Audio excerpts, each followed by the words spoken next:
Welcome to mypersonalfootballcoach.com's Soccer Player Development Podcast.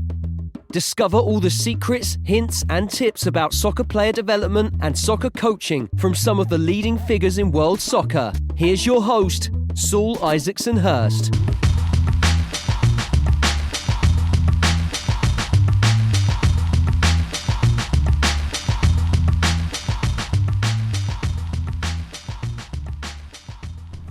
Hi guys, welcome back to another show.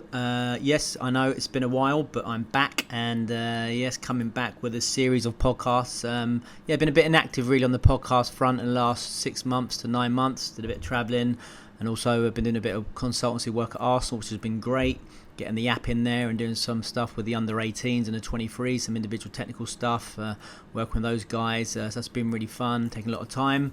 And obviously it's been great to be supporting such a top academy at Arsenal with the My Personal Football Coach app and testing out my methodology there. So it's been a real thrill, but obviously coming back to the podcast really, so I couldn't stay away too long. And this week I've got a belter for you. This week it's Manisha Taylor MBE. Manisha's the assistant head of coaching at QPR, obviously working under Chris Ramsey. And just honestly, Manisha's one of the most impressive people I've ever spoken to on this podcast. Just really unbelievably intelligent, eloquent, fantastic. You can see why she's a rising star, rising up the ranks so quickly in academy football. Obviously background in teaching as a deputy head, and obviously worked in the community, in the girls game and now in academy football. And just I think she's really lucky as well, landed on her feet working under Chris Ramsey, as you guys probably know, someone I really look up to, some big influence in my career, one of, if not the GOAT in youth development. And just really engaging hour, talking about her background, her challenges, obviously being a female, a really unrepresented part of the community, obviously in academy football, and the incredible work going on at QPR under Chris, and the quality technical program, the individual technical program, which must be one of the best in the country. So if you're interested in player development, if you're interested in individual technical player development, this is a must. And like I say, just really blew me away, really fantastic, and really privileged actually decided to come on the show. So this is one is not to be missed, and I'll see you next time. So Manisha Taylor MBE, welcome to the show. Thanks for having me. Well, that's just obviously don't get that many MBEs on the show before. That's pretty impressive, by the way. How does that come about? Good question. I woke up, went downstairs, and then saw a letter, and it was in like a brown envelope type, and the only thing you're thinking is oh my god, that A406, we've got cameras everywhere. Like, have I just gone over the 40 or the 50 limit by it's one going or to be two? It's going to be the tax people or the car people, isn't it? Yeah, exactly. And then opened it up, and it was very an emotional time, especially when you saw it. Couldn't believe it, and then just had a really long conversation with my mum and my sister about almost it seeming as though it was a testament, particularly to, like, we talk about struggles and everyone goes through things in life, and the journey with my brother, especially when he became unwell, and hopefully it can inspire other people, to take a career change, and to put effort and time in, and you never know where that might lead. So what was it? Tell me about why did you get the MBE for services to community? Yeah, services to football and diversity in sport, but a lot of that was around grassroots and community work, particularly with people from different backgrounds, women and girls, and my passion for mental health and well-being, and using sport, particularly football, as a vehicle for helping people with mental health and disability. Wow, impressive. And I was going to talk about this later in the show, but because almost we've sort of talking about it now. I mean, services to diversity in football. I mean, maybe you should be getting another MBE, or what's the upgrade now? I mean, there's not that many females involved in academy football, and not that many Asians. Generally, a very unrepresented part of the community. So I mean that's pretty amazing in itself. Yeah, it was definitely a little bit of a shock, if I'm honest, when I stepped into professional football. When I mean professional football, I mean in the boys professional game. I didn't quite understand the indifference until I was actually in it. And the thing is see, QPR is my first and only experience of a boys' academy. So, like before then, I spent a number of seasons in the women's game, working at Middlesex Girls Centre of Excellence, and then lots and lots of grassroots and community coaching. And of course, before that, I was in education as a deputy head. And QPR is such an inclusive, diverse club. So you do see people from all walks of life. And it was only through the conversations with the coaches that I soon realized that, wow, I actually am perceived as one of only. And there were very few like me because, people might say, oh, well, how can you not know? And well, you don't know what you don't know. So how do I know when actually I've worked in education for my whole career and grassroots football, and I worked in Brent, I worked in Ealing, in areas that were predominantly, you know, that had people from different communities. So unless you step outside of that, you actually don't know. And like I said, at QPR, because I was surrounded by like black coaches, you know, from different cultures and ethnicities, it didn't quite, you know, get in my head that, wow, you actually, when you go and see other clubs, it's going to be very, very different. Not that I would be treated different, but on perception and on the eye, I'm people may not assume that I was a coach.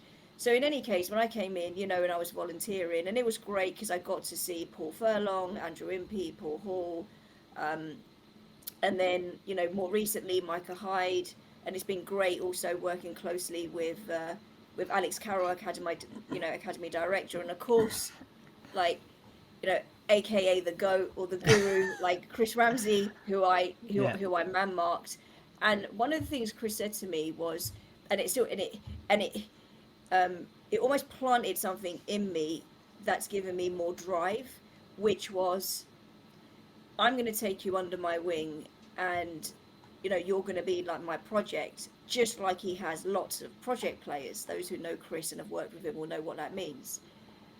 And he goes, but you have to listen to me, and you have to listen because people were saying to him, how on earth can you get her in?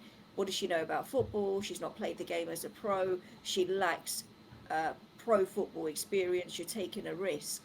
And he was very much about, and similar to the experiences that he tells me that he had when he came in, and Les gave him the job at QPR, which was around the fact that I'm not getting her in because she's Asian or because she's a woman. I'm getting her in because actually she's going to be the best person, not necessarily the best coach at the time, but somebody who I can mold and develop, and she has the qualifications to work in an academy. So why not? And it was only then when I actually started to work there that through time did Chris realize what I could actually bring in terms of previous experiences. Absolutely. And I mean, yeah, because I was going to talk about that later on. I didn't want to, whether you get sick and tired of talking about that, whether you want to talk about the football, but I mean, I suppose it's the the reality, isn't it? I mean, as you know, unrepresented in football generally, and obviously, yeah, talking about the GOAT, Chris, and also, I remember last time we bumped into each other, Hale End, I think we were watching the Tens play each other, QPR and Arsenal, one of the best academy games I've ever seen, by the way, in terms of intent and style play. I said to you, what does it feel like? I'm like a fanboy to Chris still, and I've known him for like 20 years. And you said to me, you're still a fanboy now after, and you work with him fangirl rather than you work with him every day. So, I mean, that is what it was. What is it like, working, obviously taken under wing by one of the best, if not the best player developers in the country or not the world? It's been an unbelievable experience. Like, I man marked Chris the moment I stepped into the club in 2016, in and around April, and he is this wealth of knowledge. Like, he's got so much experience, and not just in football, but in life and in other experiences. And I think there was real synergy because he was also a primary school teacher. there was an initial connection in terms of conversations around pedagogy, child development, and theories, and then for me it was about, okay, well, how does that then transcend and link to football? And then, as time went on, I was just learning more and more around specific individual development, and it like, for me, I felt like, in a bizarre type of way, that wow, I've actually only just started to coach. Because when you've worked with him, and you'll know this, because of the level of detail that he has, you almost feel, my gosh, I actually know nothing at all. And for a lot of the time, and even now, I kind of felt, okay, I just need to keep my mouth shut. And if I'm honest, he did say to me, right, and he's very firm. He's firm, but also very fair. I just need you to listen, and I need you to listen because I knew that he was so invested in my development, just like he is with players. And he's very passionate. He's very, I want to do the best thing and I want to do the right thing. So like the learning that I've received and the mentor and the tuition has inevitably helped me to where I am now. I don't think I would be in the position and in the job that I'm in now had it not been for that learning, that mentoring that I've received from him. Absolutely. And so tell us a bit, how did it come about then? I mean, you mentioned you're a school teacher, worked in the girls' game. How did you get the break into QPR, into the boys' academy? So by chance, like we talk about opportunity, and with opportunity, you also actually need an element of luck. So originally in 2014, where we were on a panel together, also with Chris Powell, and it was a diversity event at St George's Park. But he wasn't at QPR then, and I didn't have my B license in 2014 either. So we had a conversation, and it wasn't in my head that, well, I actually had this ambition to go into the boys' professional game. It was just a conversation around coaching and next steps, and just seeking general advice. And one of the things he said to me, and he still has that mantra now, which is get time on the grass, like hone in on your trade. It's not a race, because you get found out. Like, it's really important to make sure that you're confident and comfortable in what you're delivering. So that was that, and I went away, and like I was still at Middlesex, and I was doing lots and lots of other little bits, like at FC Leytonstone, a little bit of Indian Gymkhana and so on. And then we met again in 2016 in April at Troy Townsend's Kick It Out event, because we were both mentoring. So he said, oh, well, what are you up to now? And I said, well, actually, I've got my UEFA B, because he did ask me that straight up, have you got your B license? I went, yeah, I've got that. I've got my youth module 3, and I'm looking at opportunities, because Middlesex were folding, and it was in the time where there was a restructure in the female game. So the Centre of Excellences were being renamed as Regional Talent Clubs, or RTCs, and Middlesex were not going to become an RTC. So I did say to him, look, I am actively looking for RTC jobs. I had a look at MK Dons and was seeking other roles to keep myself in the women's game. And he said to me, look, I've got no jobs at QPR, but if you want to come in and volunteer, you can come and volunteer.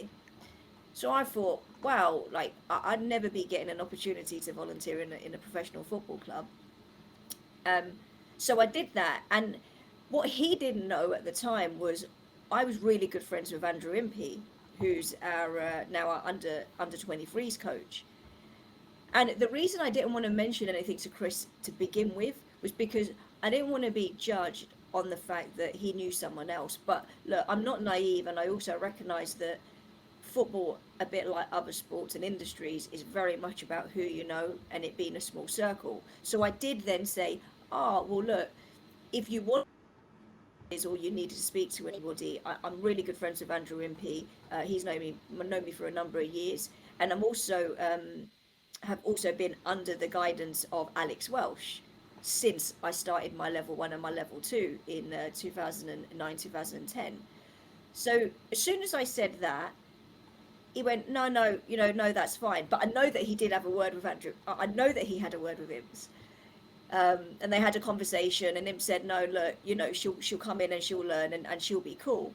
So that was pretty much that. And then you know, went in, but I'd make sure I was there at 10 in the morning, because what I needed to do was, look, I fully understood and was honest about where I am. And I think almost having that self-awareness and that honesty is the first step, because it's an unfamiliar environment. I can't have an ego. Don't really know the philosophy. I don't know what Chris wants as a technical director, as a head of coaching. So my job was to go in there and observe and learn and listen. And that is pretty much what I did. I followed suit, but what I time to do that. So I made sure that I was able to earn X amount, because that was a time where I took my career change. So I did supply teaching, I did deliveries with show races and the red card, and one-to-one tuition. So I knew how much money I needed to earn to allow me to actually go into the club and volunteer. Because when you're there at 10, you know, watching the under 18s, then I'd go into the gym with, you know, Ross Bennett, and have a look at the performance side of things, and then stay back in the evening to watch the schoolboy training in the evening. And for me, one of the most important things was gaining an understanding of, one, the philosophy. What does Chris actually want? What does it mean to be a QPR player, and what does that look like? And then the other aspect was also around, how does an academy work?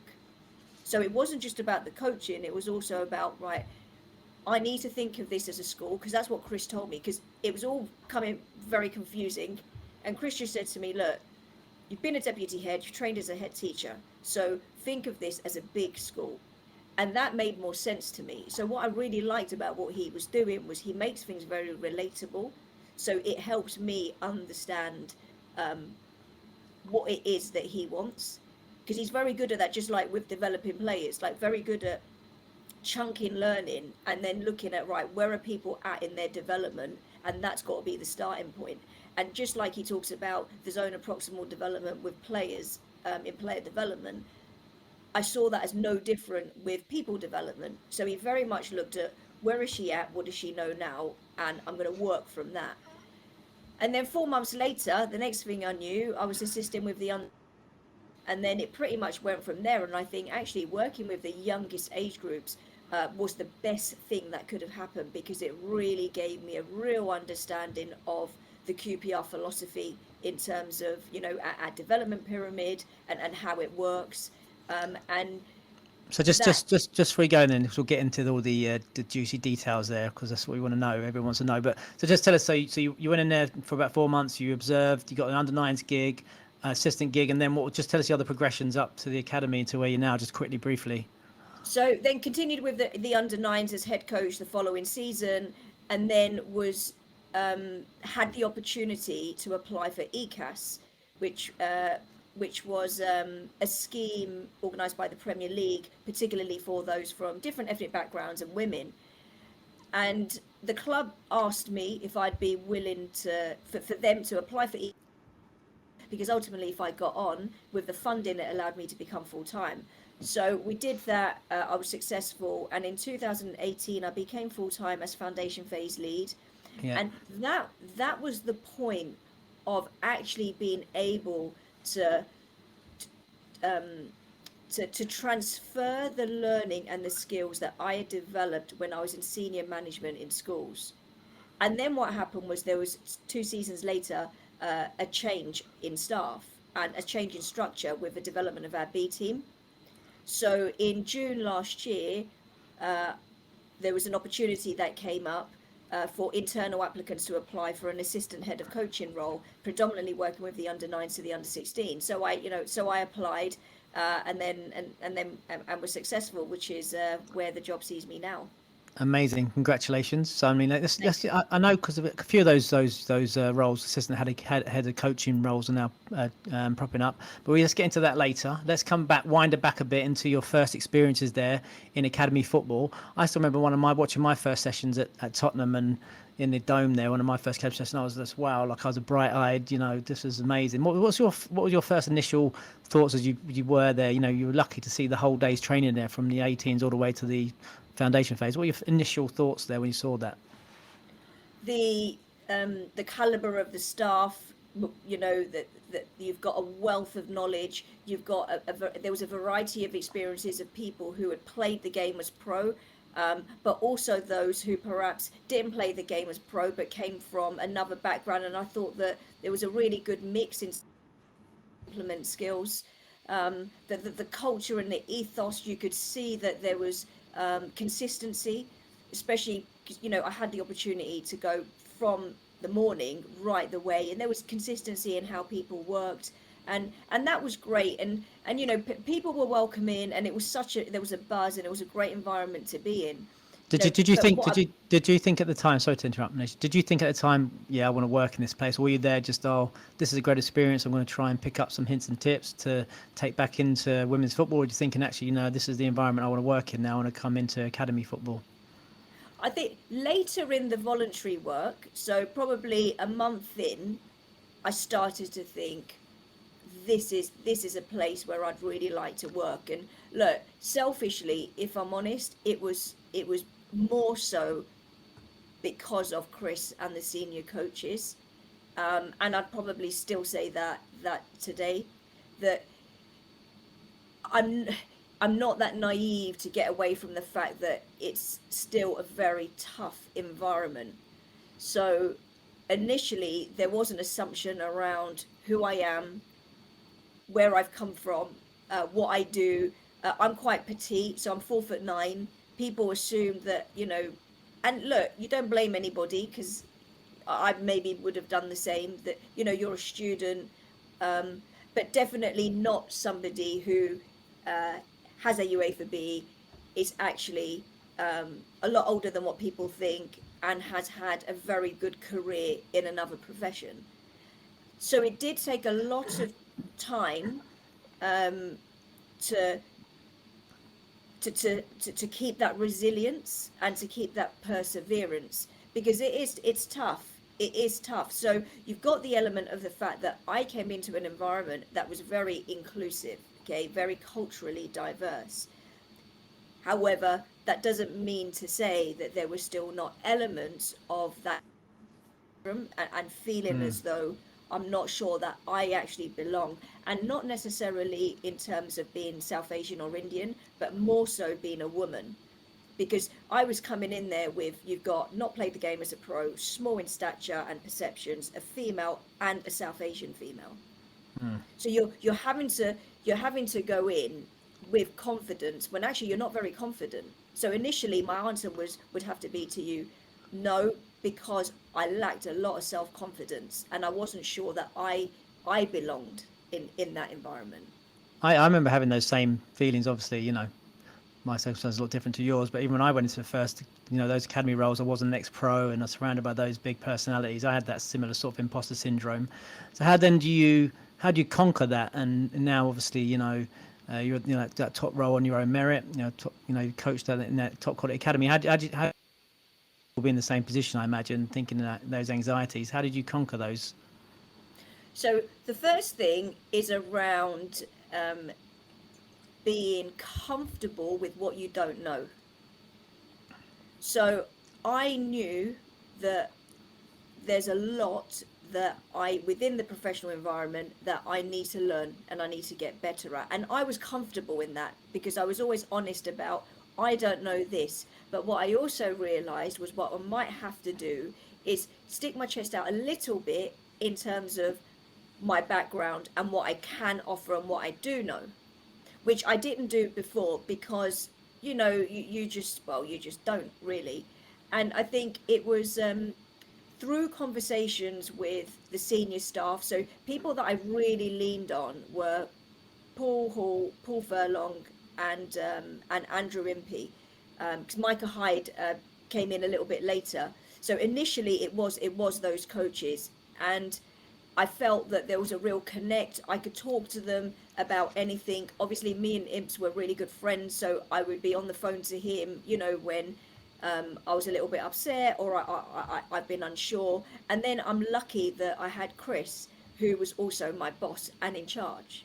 And that made ultimately the biggest difference, because I was able to call him, I was able to ask him questions, and you know, he was very honest about giving me advice, and people who know him will know that you have to be a particular type of person to work as closely as I do with Chris Ramsey. And you have to really understand how his brain works, because ultimately that is my job. My job is to understand how his brain works and to execute what it is that he wants. And when you're in this unfamiliar environment, unless you've got close connections, unless you've got guidance and mentoring in the immediate environment, it's very, very difficult. The other aspect was around, it's easy to use the word resilience, but you have to be, like, you in this environment, particularly as a novice, you have to be very thick-skinned.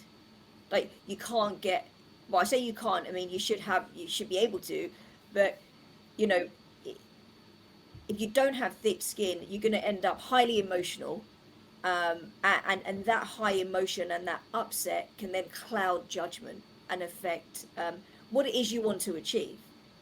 So the two big things for me were around remaining resilient and bold, and having being honest about myself and comfortable with what I don't know, and leaning on the senior staff and Chris in particular. Because if I didn't have that support network, I wouldn't have been able to sustain myself within the game, because it's tough. You're dealing with ego. You're like, you know, you're line managing men. You're the only woman in that whole fraternity in terms of the coaching department, and people will look at you sideways. People will look at you as if, well, I'm not. You've asked me to go and do that. I'm not going to do that. So it's. So what do you do about that? How do you confront that? So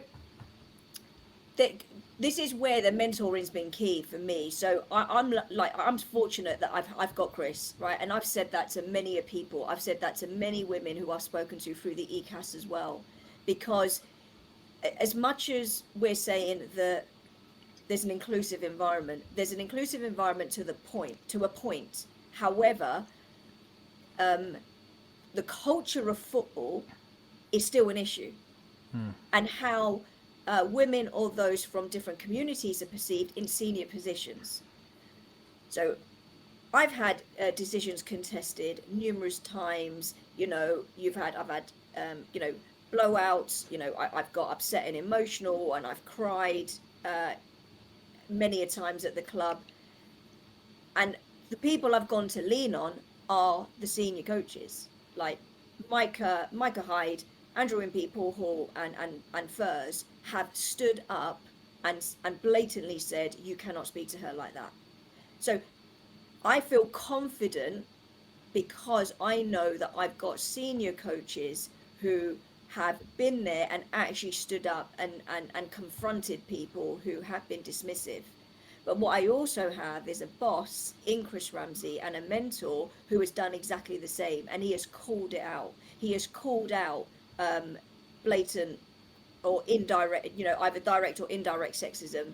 He has called out unfairness, but equally, he has also said to me, right, let's have a sit down and let's have a look at other strategies. I appreciate you might get upset and emotional, but this is what I now need you to do. So it's also worked both ways in the respect of not me necessarily, but people around me confronting and calling it out. But on the flip side, it has also been, you know, like I remember there was a recent time where I sat with imps and I just cried. Okay, we were in a room and I just cried. And then, you know, we had a chat, and then he called me when after training in the evening, and we had another chat. Right, this is now I need you to try this. This is what you're now going to need to do. You can't keep doing this. And people might say, you know, listening in, oh, well, what do you mean you can't do this, and that shouldn't be allowed, and this, that, the other. I'm only saying this from a place of my own experience and being in it now for 6 seasons. It's not a walk in the park, okay? And the culture's not going to change overnight. I'm not saying we accept the culture. What I'm saying is that we have to find ways of maneuvering ourselves in the dynamics to, one, be able to sustain yourself in the game because it is not changing overnight, and also learn what battles to fight. And that was something that I didn't know. I wasn't doing that very well at all. And even now, I'd say I'm better at it, but I'm not good at it. I'd say I'm probably adequate. And that's where leaning on the senior coaches and Chris has really come into play. Because had it not been for them, if I'm honest, I think I'd find it, I'd struggle. I'd struggle in the environment. Wow, interesting. So then tell us about the environment. Let's get back to the with the boys. So you get the head nines gig. Tell us about that. I mean, what was that like? I remember my first head roll at Tottenham. Fantastic. The challenges. What were the main challenges for you in terms of delivering the program and game day and that sort of thing? And what are the main experiences and you remember about those times? So I vividly remember my first under nines group because I've almost seen like a little bit of a cycle now, because now they're under 14s and many boys are now still in that group. So it's great because I get to now work across the age groups. But they have high enthusiasm, a lot of energy. You have to have a way about you to be adaptable, to keep them engaged. And the kids are naive, so it wasn't a case where I felt there was personally a challenge when you're with the boys. The challenges were actually secondary, because it was around perceptions, and I'm generalizing, perceptions of parents, because for them it was also a new thing, like a female coach in an academy, and there was perceptions when you'd go to opposition teams, because look, you'd always be assumed the physio or the medic or somebody who's definitely not going to be the coach. And I was fortunate because I remember working with Tom Charles when I first came in, and he'd been there, many years, and it was great being able to learn, from somebody who had been at the club a lot longer than I had. And it took time to actually learn the philosophy, because anyone who knows of the QPR way or knows Chris's philosophy will know it's complicated, but it's actually very simple. So there's lots of there's lots of things that there's lots of ways, in which Chris will want us to work. So there's a rigid program, but it's not rigid. So there's creativity within the program. So we work on a strength-based capability program. So for me, ultimately, the first thing to do was to actually learn about what does that mean and what does that look like. So then I had to get better equipped with understanding what are the individual strengths within my group. What is it that we know we need to work on? So we'll only work on weaknesses if it's to compromise, if it's to the detriment of the strength. But the younger the players are, the more rounded and two-sided we want them to become. Now, the older the players become, and depending on at what stage the players come into our learning continuum, you're gonna adapt and differentiate your approach. So I had to learn that. I then had to get better equipped with, right, Chris talks about the zone of proximal development. Now, of course, I had some level of understanding because I did psychology A-level, and I did a BA in education, and I specialized in early childhood education. However, when you're linking it to the context of football, you actually have to learn the nuances of Chris's philosophy.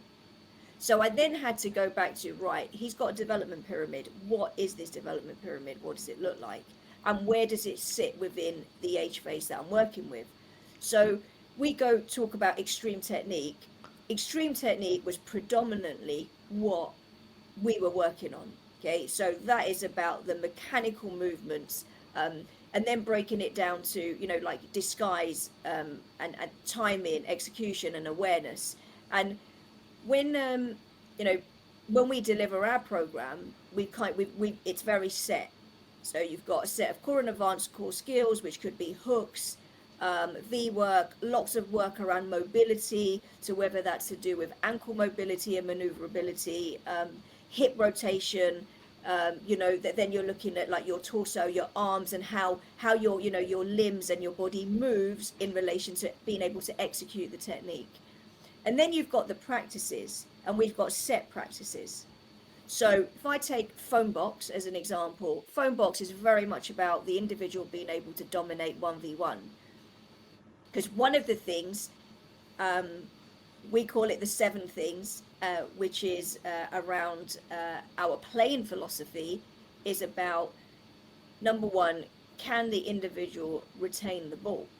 And we're looking at retaining the ball in various ways. And then you've got to think, okay, well, how does that link to the under 9, under 10s? As an individual, being expressive, being fearless, being able to manipulate the ball and being comfortable, having good ball feel. So all of these things, I didn't just know coming in, because I was only coaching in the way that I had seen before. The way in which Chris wanted us to coach, and this real knowledge around individual development, was very new to me. And there's lots and lots of nuances within it. So it took a long time to become equipped with his way, for me then to feel confident in actually going, right, I can look at this player and say, right, his strength is this, we need to work on this, but we're going to do this practice to enhance his strength. It took a long time. If I'm honest, I think in my second season with the 9s, I was just left, I was on my own because of change in staffing. And that was probably the best thing that happened, because you then had to, you were on it on your own. And you had people to lean on, but not directly with you all the time. And I think that probably towards the end of the second season, I came away feeling a lot more equipped with what the philosophy looked like with the age groups that I was working with. So let's just, box is one of Chris's specials. It's like 4 little gates, small space, 3 players. You got 1 player in the middle. You got to get out one of the gates. So it's great for a classic, one of Chris's classics. But so tell us about what would a typical session look like in the 9s then? So you talked to, what would that session look like? So we'll start off typically with juggling, like keeping the ball up on your feet, both feet, different foot surfaces, and then you're looking at your thigh. So we might go big surface, small surface, and then that's almost like an arrival. And then we go into core and advanced core skills. So a ball each, and we've kind of got set core and advanced core skills. So that would be inside hooks, outside hooks, inside, outside, inside, V work. Then we're looking at Zidane work and work with the Cruyff, but particularly looking at using the sole of your foot. Now, people might, be listening and going, oh yeah, but we all just do hooks, and we all do V work and so on. And it's not new. It's not like this is rocket science, but the nuances of the way in which Chris wants us to teach it to the kids is what was new to me. Because when I was doing the hook, you're chopping the ball, you're not hooking the ball.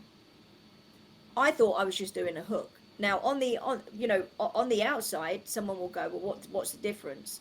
And these are the details that we're talking about, and that's why the mechanics with the under 9s was so important, because if they didn't get the mechanical work right, then it was going to affect them in terms of their execution of the particular task as they went up in the age groups. So it would be things like being able to open out your hip, point your toe down, so actually when you're hooking the ball, it's just a glide and you're hitting it with the front part of your foot. And then that linked into the around ankle mobility, being able to maneuver and turn. Then we'd start going into, okay, now let's look at when you do hook the ball, we want to be able to take 4 steps in between, because that's now teaching them about distance and teaching them about the weight. So if it's over hit, then what's going to happen, and if it's under hit, what's going to happen. And then we talk about the dropping of the shoulder and the use of the arms and the disguise, and then working off opposite sides. No different to like when we're looking at V work. We'd then go into, right, they would do it where it's just quick, not really opening out their hips, and then we talk about, okay, well actually no, it's about taking 2 steps in between. Why? Because we want you to actually work on being able to open out your hips. right, what's the reason for that? It's because we actually integrate sports science within the physical outcomes within the technical outcomes, so that we're not saying, right, in an isolated practice you're going to do opening out the gate or closing the gate. We don't do that. We're saying, right, let's incorporate those physical outcomes into the technical work. So there were those nuances when we're actually delivering those individual bits. And then you'd go into the whole 75s, which is our name for the passing practice. So Chris has broken down all the passes into numbers, and it's the number of passes that the players will make on, during a game. So as an example, the 75s, so 75 passes is it's really pass over short distance inside of your foot. It might be left or right or alternate. And what he's saying is I want the boys to practice that pass the most, because that is the pass they are going to make in the game the most. And then we've got 50s, which teaches them about cloaking, sitting in, and being able to play front foot, so stabbing it with the outside of the foot, and then so that would be 25 on one foot, 25 on the other, and then so on. So then you carry on, you kind of go, we've got front foot passes with the 40s, and then you're doing passes where you're taking it across your chest and then playing it with the front foot. You then got a dead touch, which is like a 20s, so we go 10 on one side, 10 on the other, where you play now over medium distance. So we're talking about now further weighted pass, punching it in, but when you receive it, can you receive it as a dead touch, so it's in your personal space. And then we look at a 10s, which is so you kind of go 5 on one, 5 on the other. So the boys, we then differentiate that. So we'll look at, right, if you're in the under 9s, you're going to practice the whole 75s, but we might go, right, you're going to go 5 on each side or 8 on each side. And the idea isn't that we want them to be excellent passers at an under 9. The idea is that it's about rehearsing and practice and repeating some of these things, and then going back to a strength-based, capability-based program. Because ultimately, as much as we're saying at under 9s, we want the players to play with flair, we want them to be creative, we want them to be able to dominate as an individual 1v1, we may also have players in the group who have a particular strength around being able to pass the ball. So we have a responsibility to make sure we cater for that strength and enhance that, as well as making them rounded. Then you actually go into the stop practices. You can't just deliver what you like. You get given the practices. And then what you have to be able to do is to bring it to life and use your own creativity, your own personality in delivering that practice. What you also have to be able to do is to look at the individuals within your group and deliver the practice with those individuals in mind. So as an example, in Phonebox, like you use the Phonebox Trilogy starts off with a 1v1, so you've got 2 gates. Now people will go, well, we do that, we do 1v1s all the time. And again, it's not rocket science, right? Everyone does these types of practices. But when we're talking about how we might manipulate it based on the individuals and the capabilities that we have, what we'll do is say to the boys, right, if you've got the ball, this is your emphasis, okay? We want you to be able to try and score dribbling as quick as possible. But what we want you to really emphasize on is being able to use disguise to move the defender and shift the defenders to one side, to then be able to come off on the opposite side and try and get through the opposite gate. We also want you to use a variation of core and advanced core skills, and then you might be able to include your own. Now with the defender, we're looking at defensive foot patterns, thinking about the distance between their feet, taking small steps and not cross-legged, because you're working over and being able to get across short distance. And then you're talking about, given the attack of the eye, there might be a level of disguise. Are you able to, almost off balance the attacker and stuff like that? Now, you're not going to say all these things in one hit to the 9s. You're going to drip it in. But the expectation for Chris is, as a coach, if I have that in my locker, then what I'm able to do is to effectively teach it, accordingly, teach it accordingly based on what individuals need. So sometimes I've gone, right, in my head, right, I know this player needs to work on defensive foot patterns a little bit more than the other.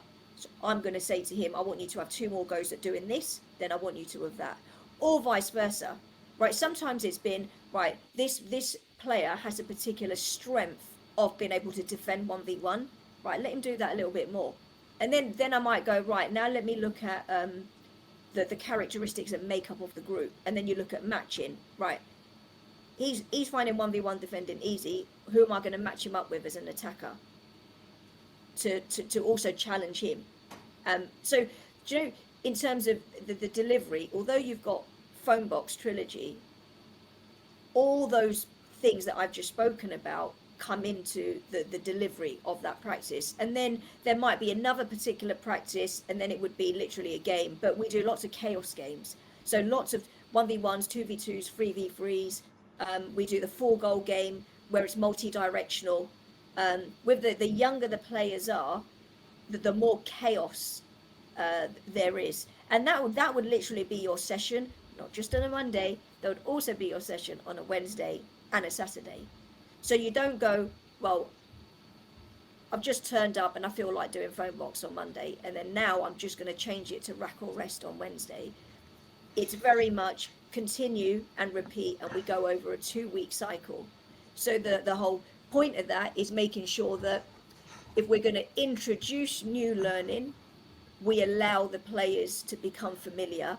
Then you've also got to factor in that you may have trialists who are new to the environment and perhaps might be new to the philosophy if they haven't come in through the development program. Then we repeat to allow them to scaffold the learning, to allow them to understand some of the nuances.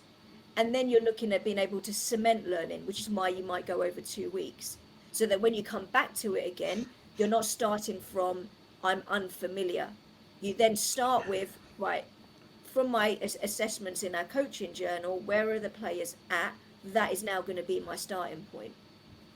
So there's lots in there around understanding development and then linking. Wow, it's just like listening to Chris, isn't it? It's amazing. But so tell us then about what's the session look like in the 14s, and tell us about that progression. And you got obviously a lot of technical work, a lot of that quality individual stuff. Then how's that progress when you go into the YDP? So actually, surprisingly, the structure of the session stays very similar. So I was with the 14s last week, and I was only with the 13s last night. So give you an example. So we did started off with juggling, no different. So that's almost like a staple. Then we went into core and advanced core skills. That's a staple. So then that would be like combination work, different skills and different combinations, that sort of thing. Well, no, it's actually the set hooks, inside hooks, right. Outside. Yeah, it's those set core and advanced core skills. So how do they do that though? I mean, so for example, they're just practicing a hook and then hook again, and how many times do they do that? And then they work some Zidans, and so how many of each skill are they doing? So we go 6 on each side. Right. Okay. In terms of load, so we'll go 6 on each side. Now, what we might do with the older ones is, and I'll bring this in. So when we then we might do like paired work, is we then might go, right, now you're going to do this Zidan but under pressure. It might be you're going to inset, and then you're going to you're going to then have a player lock on, a man on back, do lots more man on back work. Not saying we don't do that with the 9s, but what we would do is differentiate it.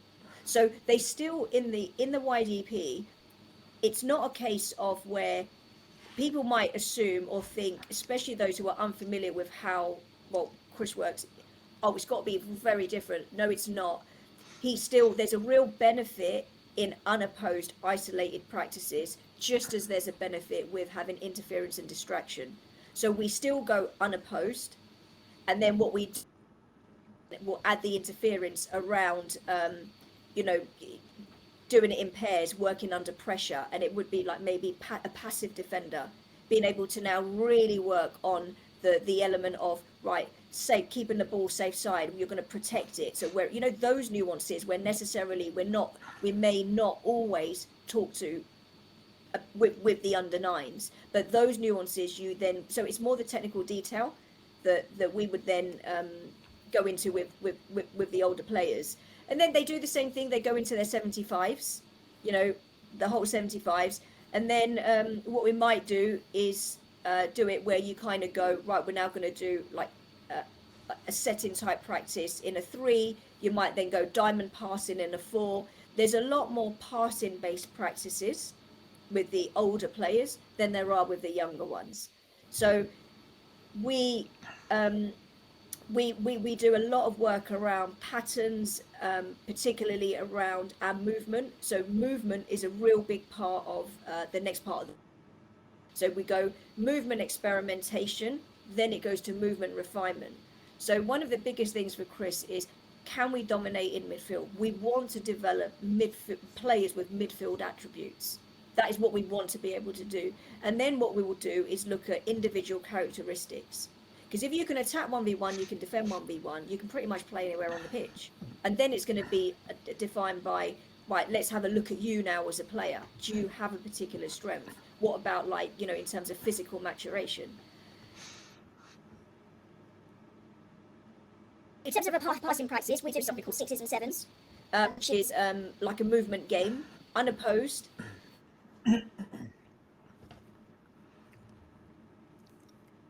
Them in shape. So you might have a 2 and then 3 in midfield.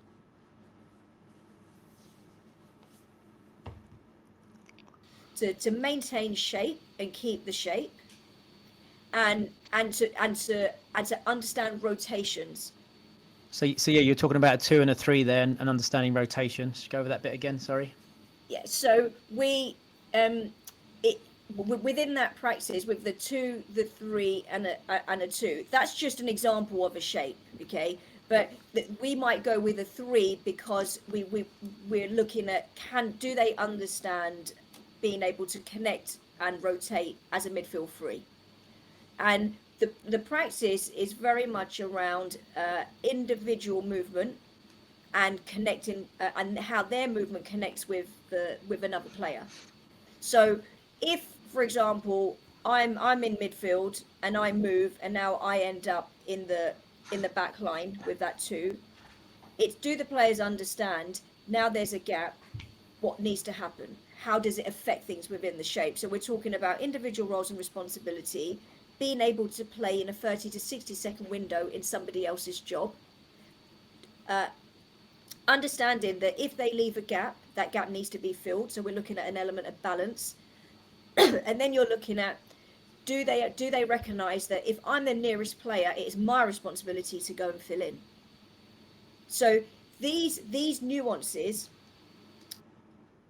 And then you're looking at the passing element. So can they pass over short distance, medium distance, and then we might go, can you pass over or into?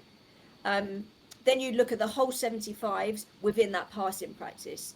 Now, you only really move the players on if they're ready to be moved on.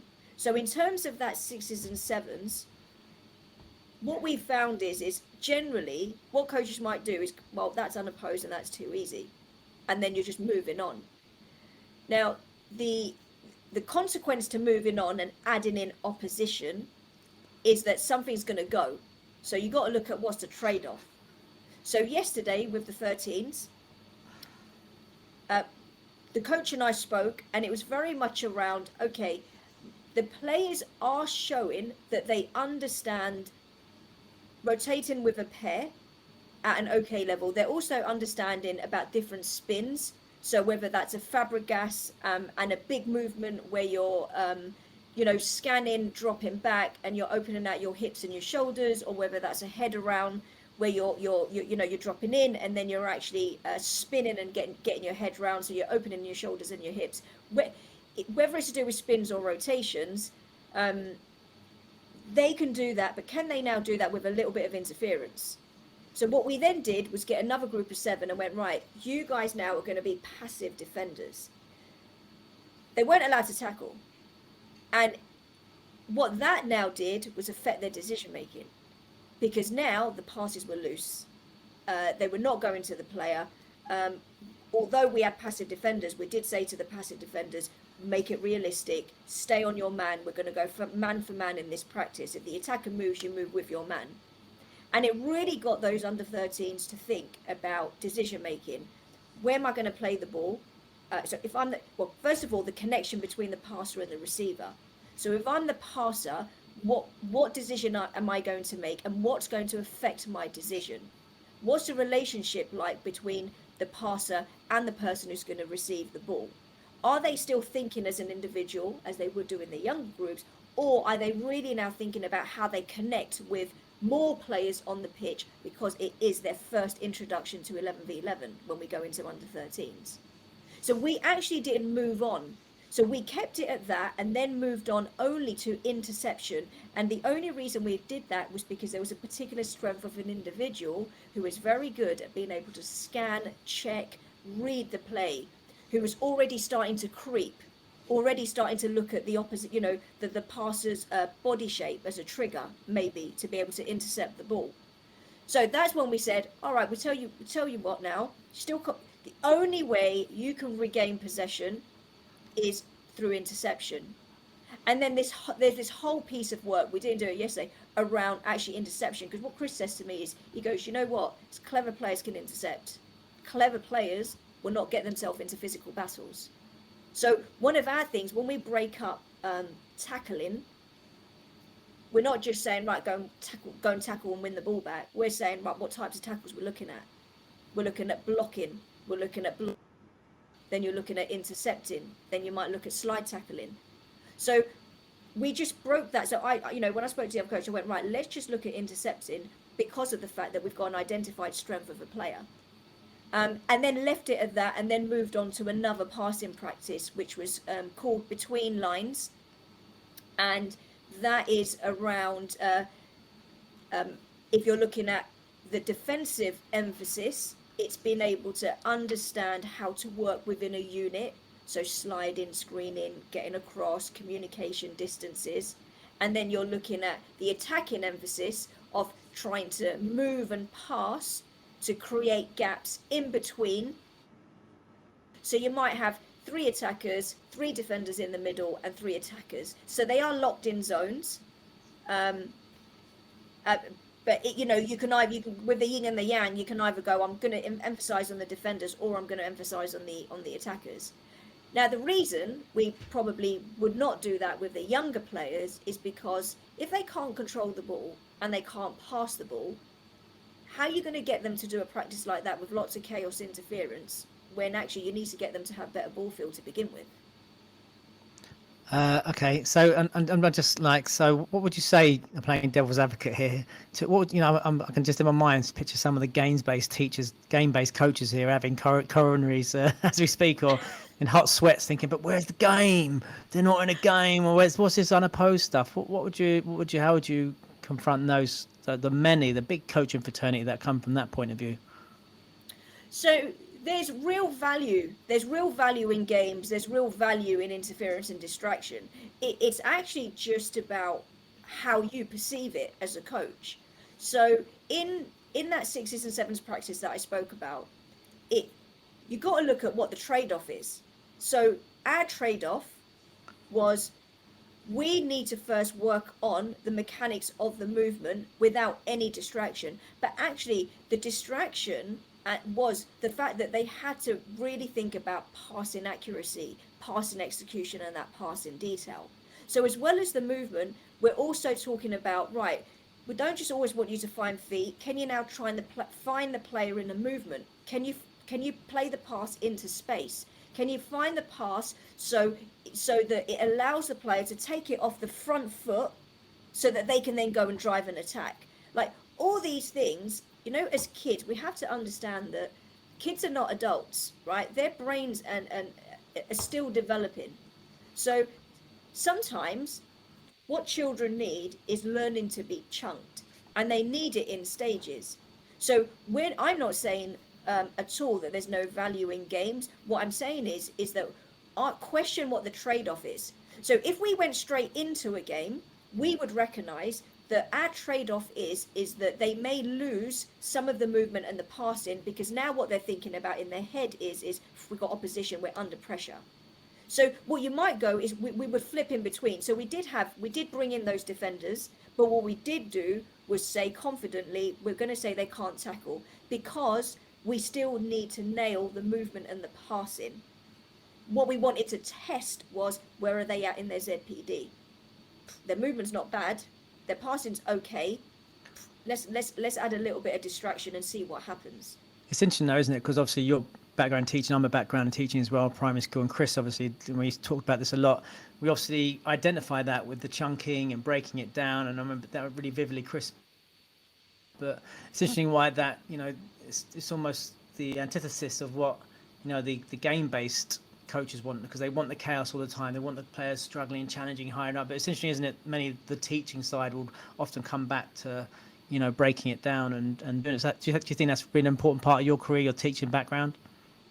Yeah, definitely. I mean, Chris has said it to me, and has been honest about the fact that your previous experiences have helped you to where you are now in this job. And I think as a coach, you can have all this knowledge, but being able to teach and disseminate the information so that a child or a player understands are two completely different things. So you have to be in a position where you can teach, because ultimately you are a teacher. So are we able as coaches, with all this knowledge that we have, or like information now on sessions is so readily available and accessible that you pick, I like this, not sure about that, but I'm going to take this. It's how do you then teach and break that down so that children understand. So when we come to games, we're not saying that there's no value in chaos all the time. But I will say, if I'm going to go back to teaching, is would you say to an 8-year-old, I want you, on the first session, I want you to go and write a horror story, when they've had no experience and learning and knowledge around structure of how to write a story, adjectives, synonyms, punctuation,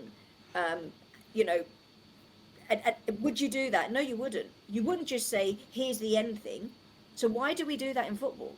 Like that, Chris and I have had conversations about that I don't understand. Why do we just go, I'm just going to go to page 6 because that's what I want to do? But we've not given the players the experiences before. Now, yeah, I think, just trying to interrupt, I think because you've just dazzled us and dazzled me with your knowledge, and you talked about nuances there about the stuff, Chris's philosophy. Most coaches don't know that.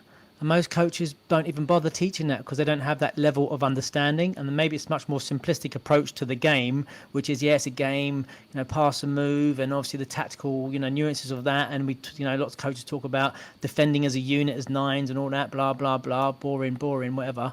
But really, those individual nuances that you've just really put out plain, 9 out of 10 academies, or probably more, don't teach those to players individually. So that's probably the difference, because they don't see that part of the game, and they just assume that players are technical. Oh, it's a natural born gift, and that's it. That sort of thing, and it's rather very nature v nurture.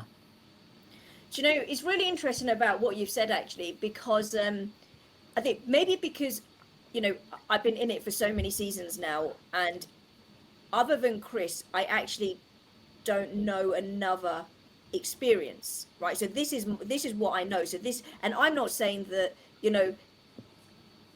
that this will be like my only ever experience, because what I want to be able to do is to then be in a position where I'm adaptable and take this knowledge on.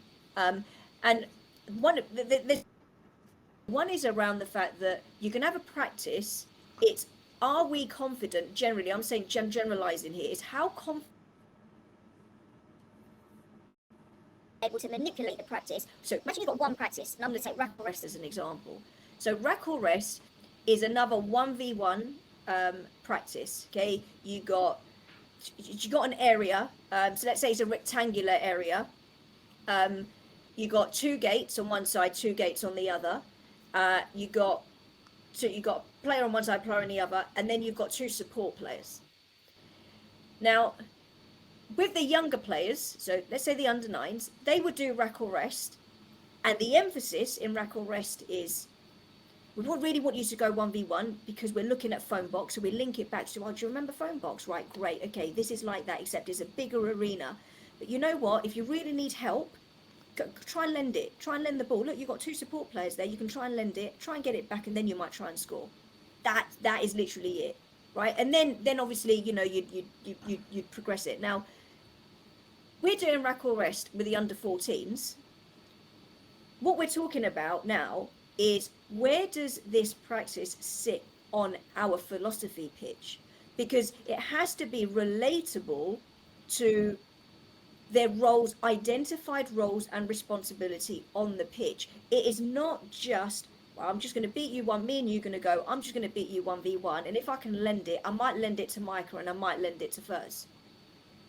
It's now, you know, those nuances we talk about, right? So when we've done that practice with the 14s, this is what we're saying. We're saying, right, in the area of the pitch, this is where it happens. We're looking at wide areas attacking the box, right? If I'm the attacker, wide areas attacking the box. So then we start talking about, right, who might you be on the pitch? Right, I might be against a fullback. Okay, who might you be? Oh, it might be one of the midfield players. Oh, you might be the fullback that's going to make an overlap run. Okay, so we start talking about who might you be. So then, you know, now when we're talking about the attacking, we're really going into, right, when you're attacking, what gate is it you want to try and get into? Because where does he not want you?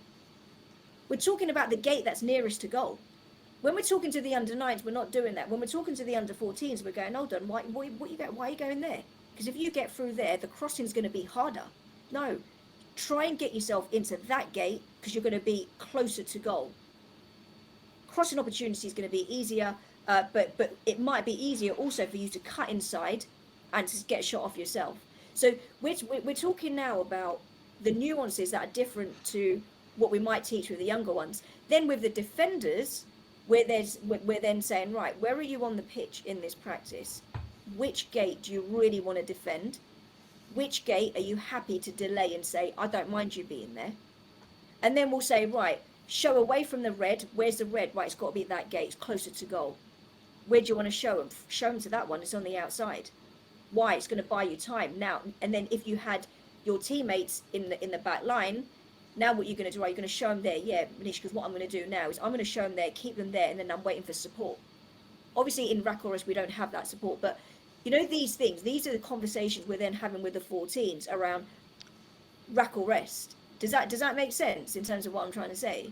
Absolutely, it's a detail, isn't it? It's a technical detail. Now I'm conscious we're going over time here a bit. I know you're very busy, so I'm just last question. So not only are you qualified teacher and obviously now assistant head of coaching, MBE, obviously, but also you're a bit of a writer as well, or a bit of a a bit of a novel author. That's the word I'm looking for. So tell us a bit about that. Yeah. So my first book, so 50 Wellbeing Lessons for the Diverse Primary Classroom, actually really came into fruition during. So I was on furlough, you know, I had a lot more time, but the ideas around the book have always been with me, and I've always been very